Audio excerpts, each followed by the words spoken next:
আজ রাহুল গান্ধীর জন্মদিন। এই উপলক্ষে মালদা জেলা যুব কংগ্রেস ও ছাত্র পরিষদের যৌথ উদ্যোগে মালদা মেডিকেল কলেজ হাসপাতালের রোগী এবং আত্মীয়দের জন্য দুপুরের খাবারের ব্যবস্থা করা হলো। মালদা মেডিকেল কলেজ হাসপাতালের আউটডোরের সামনে রাহুল গান্ধীকে জন্মদিনের শুভেচ্ছা জানিয়েই এই কর্মসূচিতে সামিল হন মালদা জেলা যুব কংগ্রেস ও ছাত্র পরিষদ নেতৃত্ব।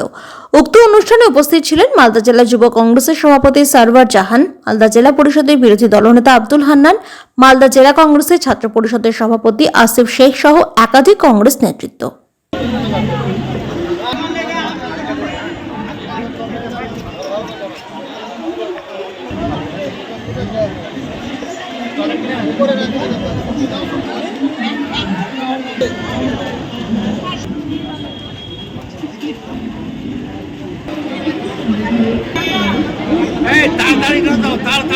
আমাদের প্রিয় নেতা এবং পার্লামেন্টের বিরোধী দল নেতা রাহুল গান্ধীজির জন্মদিন উপলক্ষে আজকে আমরা গরিবদের জন্য যতটা গরিব এখানে হসপিটালে আছে মালদা মেডিকেল কলেজের আশেপাশে সবাইকে আমরা খাওয়ার ব্যবস্থা করছি।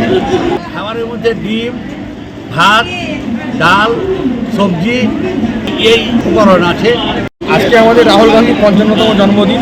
সেই জন্মদিন উপলক্ষকে কেন্দ্র করে আমাদের গোটা ভারতবর্ষ নয়, মালদা জেলাতেও মালদা জেলা যুব কংগ্রেস এবং ছাত্র পরিষদের সহযোগিতায় মালদা মেডিকেল কলেজে রুগীর আত্মীয় স্বজন ও পরিজনদের জন্য আমরা একটা এখানে মধ্যাহ্নভোজের ব্যবস্থা করেছি।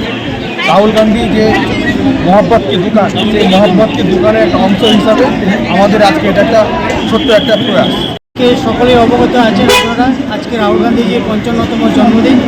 সেই উপলক্ষে আজকে আমরা মালদা মেডিকেল কলেজ ও হাসপাতালে আমরা ছোট্ট একটা প্রয়াস নিয়েছি, উদ্যোগ নিয়েছি যুব কংগ্রেস এবং ছাত্র পরিষদের যৌথ উদ্যোগে। আজকে আমরা এই মেডিকেল হাসপাতালে রোগী আত্মীয় স্বজনদের জন্য আমরা একটা খাবারের ব্যবস্থা করেছি।